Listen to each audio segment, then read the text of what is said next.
Hi, we're coming to you from Kuala Lumpur at the 9th World Urban Forum. Today I'm joined by Local Pathways fellow Umesh from India. So Umesh, tell us a bit more about what city you're from and what work you've been doing there. So I am from Mumbai, Maharashtra, and I work with the government of Maharashtra as a fellow under the Chief Minister's Fellowship Program. So I have been involved in a variety of initiatives focused on the infrastructure sector, and lately I have been working on the policies to boost the entrepreneurship in the state, specifically the startup policy for the state. So that's what my work has been with government of Maharashtra. So Umesh, if you could tell us a bit more about how the Local Pathways Fellowship experience has been for you so far, and how has it helped to amplify the work that you've been doing?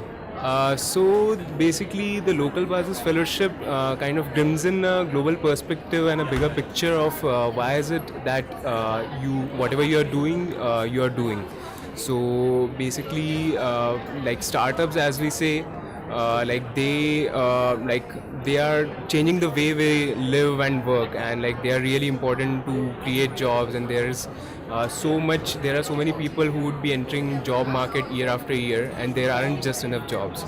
So this particular policy would brings in a bigger picture of why is it that this policy so important. And I was like more sold on the idea of working on this particular policy, I would say, due to the Local Pathways Fellowship and context. And I essentially while presenting my work on the startup policy, a need for the startup policy to the government, I had painted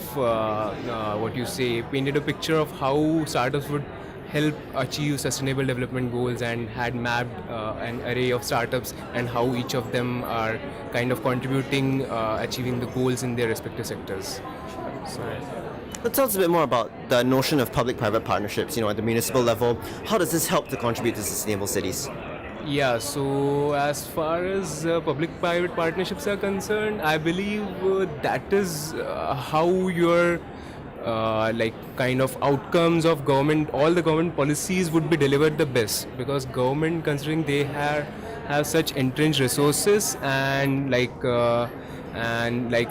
manpower, that it's not just that it is the way to go. The public-private partnerships are the way to go, and more so that because if in the case of public-private partnerships, the kind of work that will be delivered by the private partners get links to the revenues that they generate. So there is a sense of more accountability towards delivering on those whatever promises you are making, and like it's not hazy. So that's what I feel, that public-private partnerships are the way to go.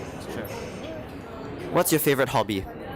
I like playing cricket, and I follow the game. So that's my hobby. And apart from that, I like reading philosophical fiction and inspirational biographies. All right. So we'll go with one final question. What role do you think startups and entrepreneurs can play in the push towards sustainable cities? So startups and entrepreneurs, I think they are a very key element, a very key stakeholder, I would say, when it comes to delivering sustainable development goals. Because what I feel, startups delivering sustainable development goals, I think bringing efficiencies at each and every stage of whatever we do are the most key element of reaching sustainable development goals, and startups are doing just that. And startups, they are just changing the way we work and live, and they are creating jobs, and by jobs they are providing livelihoods. And once you give livelihoods, your other goals like hunger, food and healthcare, they are covered because people are earning. So, and yeah, environmental sustainability, obviously, because of if you bring in efficiencies, this amount of resources you consume are done efficiently. So that's how. So it basically covers the complete bracket of goals, and that's how startups would be a key element to achieve. All right. Thank you, Umesh. Coming to you from Kuala Lumpur at the 9th World Urban Forum.